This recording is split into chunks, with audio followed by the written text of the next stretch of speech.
Ladies and gentlemen, Tactical Farts here, and welcome to a news update. Now today we are talking about AI inside of Star Citizen. The AI in Star Citizen will account for 90% of the total population.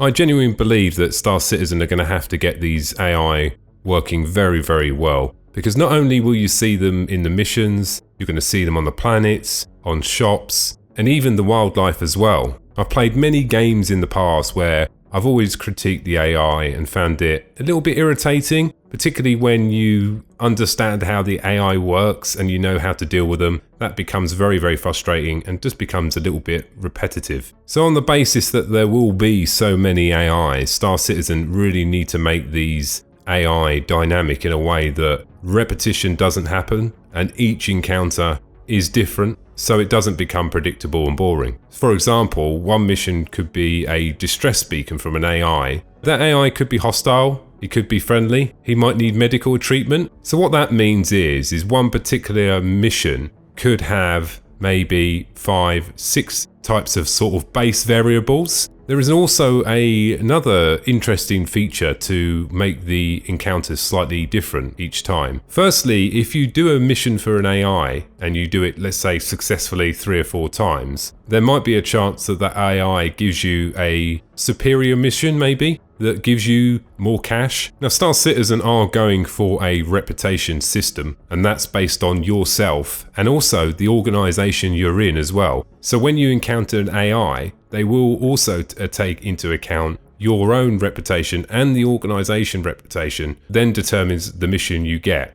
And that also applies for the encounters as well. So all of a sudden, seeing some hope here, guys, with the AI, even at that sort of base level, the encounters should be non-predictable, and also the same with the missions as well. So how does the reputation system going to help or not help us in the game as such? Well, I suppose if you were a trader and you had done, let's say, 100 trade missions successfully without being attacked and so on, that would actually go against your reputation.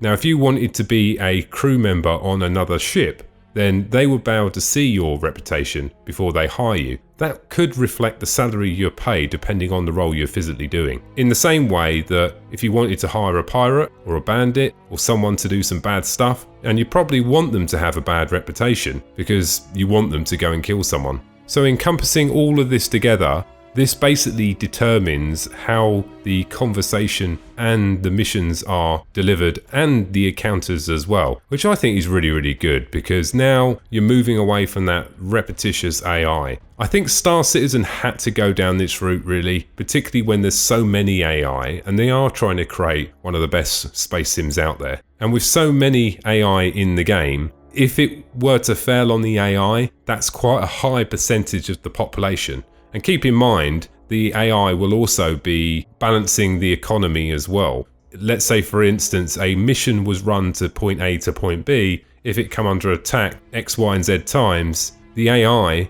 might create a mission to defend that route over the period of time. In the same way that if an organization was running a particular route, they might create a mission themselves from the beacon to defend that route as well, or maybe just do it internally inside the organization. And one of the most important types of AI, and this is going to be for all of us, are the crew members that we hire on our ships. Now, I understand there's going to be quite a few people inside of organizations, and they're about to populate quite a few of the ships they're using with their friends, and I suppose that is a part of the fun in the game. No doubt that you will log in at some point and decide you might want to just do a few missions on your own, or maybe you're doing some low-level missions or cargo runs that don't really need to have a full crew. You're not in lawless space, let's say, for instance, and the threat is a lot lower. You will have the ability to hire AI for particular roles. Depending on the role equals the salary as such, and each AI will have a skill set. So I suppose you could think of it this way, you're sort of building up your own AI to man stations over the period of time. So what you could do is you could take a group of AI on a ship to do cargo runs, put them in the turrets, gain experience if they're used. Obviously, if they're not used, they won't gain any experience. And then later on down the line, when you maybe jump into another ship, you can still use that crew member in that ship. Will the salaries increase over the period of time? High possibility. But the key thing here is the AI interaction on the ships, how they walk around, what sort of commands you can give. So far we've been told that they're not going to go into massive detail on the physical commands you can give them. They will obviously man their station. You can get them to defend areas, basic commands, but the thought is that there's going to be so much to do inside of the game that managing the crew to a granular level would be very, very time consuming, maybe break some of the immersion. This doesn't mean that you will not have the ability to set ranks on the ship, so different types of AI and real people can access different parts of the ship, and also the ability to man different stations. So I guess what we're saying here, we don't want the AI falling over, looking clunky, clipping through chairs, not doing what they should be doing, getting stuck in corridors. What we would like for the polish and the final part is the ability to jump in the game in any ship you want. You could man that ship with AI that were really, really cheap because you just wanted to cover the gun or cover the station. Maybe you're flying in the UEE space where you have a little bit of protection from the UEE. Maybe you want to go into lawless space. Maybe then you make a decision to spend more money and get some better AI so they defend you better and man the stations better. There is a mini game there for the AI as well, and I really like that. I think that's really good. I'm sort of glad they're not going into too much detail into it, because in Star Citizen there's so much detail in the game as it stands, particularly when we start to see the physical mechanics as well, like mining and so on. There's going to be loads and loads to do without worrying about micromanaging each AI. The progress so far is that we're expected to see some of this AI technology coming in 3.0.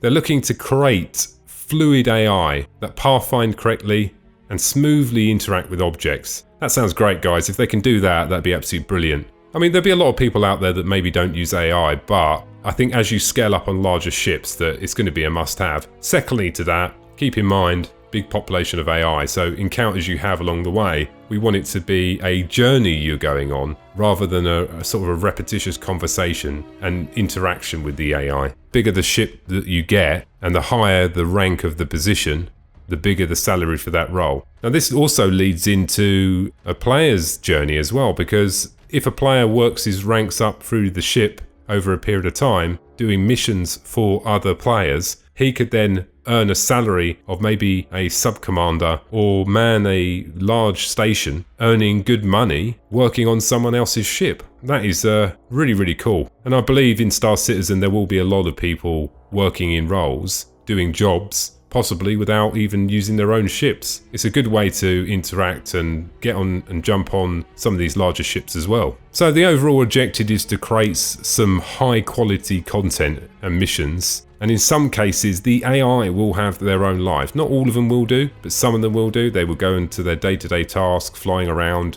You have the ability to follow an AI and see what he's doing and so on. I really like that. I thought that's a really good level of detail as well. And the key thing is to create a game where interaction is non-repetitious and doesn't break the immersion. So overall, what do I think about the AI information we've received so far? I'm genuinely pleased about it. For me, out of everything in the game, all the mechanics, am I confident that they can do cargo? Of course I am. For me, the concern in Star Citizen has always been the interaction, not just with AI, but the interaction in general. You know, when I played Elite Dangerous and I was an early backer, I'll fly around and every now and again you get interdicted, you get the odd thing here and there. Would like a little bit more engagement. I would have liked something a little bit more dynamic. I think they probably would as well. I think if Star Citizen can achieve this and they can make something where it's like being on the Enterprise, flying through space, and missions are not repetitious and they're dynamic enough to present you with different tasks each time and react in different ways based on the way that is your playing style and you react to other players. I think it's going to be absolutely brilliant if they can get this right. It's going to be something that we've never seen in any game ever. So what do you think of the information we've been presented about the AI? Is this something that you were expecting, or do you feel like there's something they might have missed out along the way? All in all, for me, guys, I think if they can deliver that, I'll be pretty content about that. And I've no doubt along the way that they will add into this as well to make it even more dynamic. Definitely looking forward to it. The last thing on the agenda today, guys, if you're looking to join a Star Citizen organisation to get yourself prepared for playing the game, then check out the link in the description. And some of you might have noticed as well, I've got sinusitis at the moment. I've had it for about a week and a half, so I was going to wait until it got better, but I can't see it going away, so I thought I'd just better crack on. Anyway, ladies and gentlemen, I hope you enjoyed the video today. Thanks for watching, and don't forget to subscribe. Bye now.